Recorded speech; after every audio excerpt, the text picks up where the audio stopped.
యెహోవా నిన్ను నిత్యము నడిపించును. క్షామకాలమున ఆయన నిన్ను తృప్తిపరచి నీ ఎముకలను బలపరచును. యెషయా 58వ అధ్యాయము 11వ వచనము.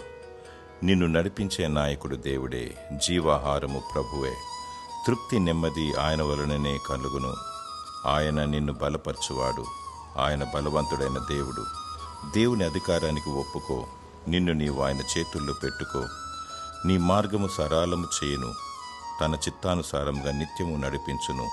మోషే ఇశ్రాయేలు ప్రజలను నడిపించాడు. వింతైన తార జ్ఞానులను నడిపించింది. నిన్ను దేవుడే నడిపించును. సంపూర్తి సమర్పణ కలిగి దైవ చిత్తానికి లోబడు. దేవుని మనసారా ఆరాధించు. దేవుడు నిన్ను నిత్యము నడిపించి బలపరిచి తృప్తిపరిచి నిన్ను దీవించునుగాక. ఆమెన్.